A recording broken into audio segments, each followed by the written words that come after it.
রাসূলুল্লাহ সাল্লাল্লাহু আলাইহি ওয়াসাল্লাম বলেছেন, যখন আমার উম্মত এই 15টা পাপে লিপ্ত হবে, এই 15টা পাপে লিপ্ত হবে, তখন তাদের উপর আল্লাহর পক্ষ থেকে আযাব এবং গজব আসতে শুরু করবে। হাদিস আসলে অনেক আছে, কিন্তু সবগুলো বলার সময় থাকবে না। আমি মূল কয়েকটা বলছি, এগুলোর মধ্যে সব পড়ে যাবে ইনশাআল্লাহ। এক নাম্বার পাপ যখন এই উম্মতের মানুষ করবে, যখন তারা গনিমতের মালকে ব্যক্তিগত সম্পদ মনে করবে।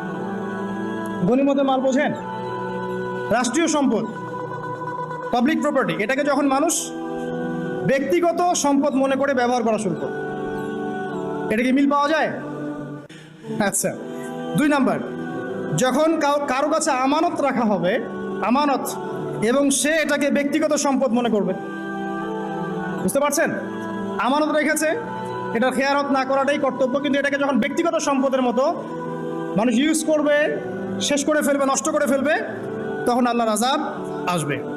3, যখন মানুষ যাকাত আদায় করাটাকে জরিমানা মনে করবে, যাকাত দিতে চাইবে না, যাকাতটাকে জরিমানা মনে করবে। কি সমস্যা, কি বার্ডেন, যাকাত আবার দেওয়া লাগে কেন? আমরা তো ট্যাক্স দেই। যাকাতকে মানুষ জরিমানা মনে করবে। 4 নাম্বার, যখন স্বামী, সমাজের স্বামী যারা আছে, এরা স্ত্রীদের আঁচল ধরে থাকবে। বুঝতে পারছেন? স্বামী স্ত্রীর আঁচল ধরে থাকবে, মানে স্ত্রীর অনুগত, স্ত্রী যা বলবে তাই। আচ্ছা, গায়রত নাই, মানে স্বামী পুরুষত্বের গায়রত নাই। 5 নাম্বার, যখন সন্তান মায়ের অবাধ্য হয়ে স্ত্রীর খেদমত করা শুরু করবে। যখন সন্তান মাকে দেখবে না, স্ত্রীকে দেখবে। পাচ্ছেন মিল সমাজে? আচ্ছা। 6 নাম্বার, যখন বাবার পরিবর্তে, পিতা, বাবার পরিবর্তে মানুষ বন্ধুদেরকে সম্মান করা শুরু করবে। বাবাকে সম্মান করবে না, ফ্রেন্ড সার্কেলকে সম্মান করবে। সুবহানাল্লাহ। এরপরে আসেন 7, যখন, আমার কথা রাগ করেন না, এটা হাদিসে আছে, যখন সমাজের নিকৃষ্ট মানুষদেরকে নেতৃত্ব দেওয়া হবে।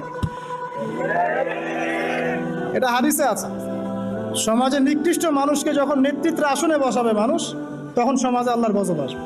হাদিস তিরমিজি 2211 নম্বর।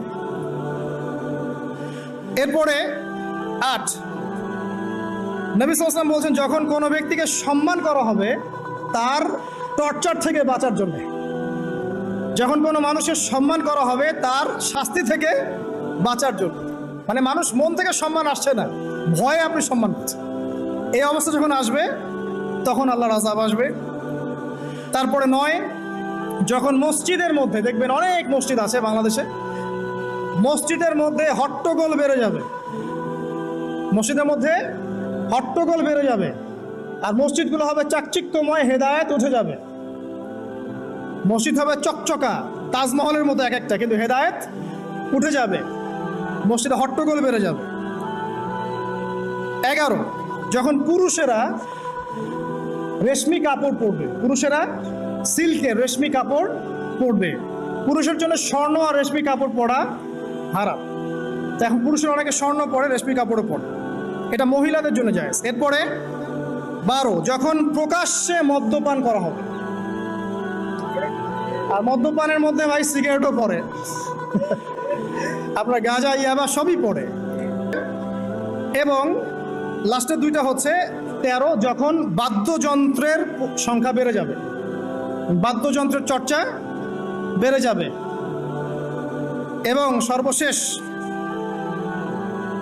যখন গায়িকাদেরকে সম্মান করা হবে এবং উম্মতের শেষের দিকের লোকেরা, মানে আমরা উম্মতের প্রথম দিকের লোকদেরকে গালিগালাজ করব। বুঝতে পারলেন?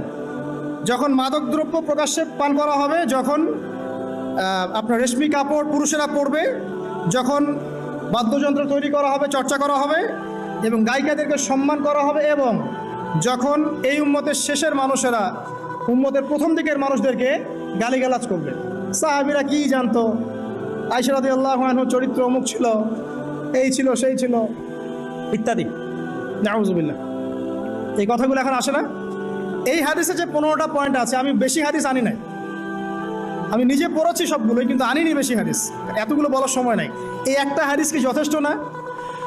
হাদিসের রাবি আলী রাদিয়াল্লাহু আনহু তিনি বলছেন, যখন এই আমলগুলো সমাজে বেশি বেশি চালু হয়ে যাবে, তখন কি হবে? নবী সাল্লাল্লাহু আলাইহি ওয়াসাল্লাম বলছেন যে তখন জমিনের মধ্যে আল্লাহর পক্ষ থেকে গজব আসবে। কি কি? 1 নাম্বার, প্রবল ঘূর্ণিঝড়, জলোচ্ছ্বাস।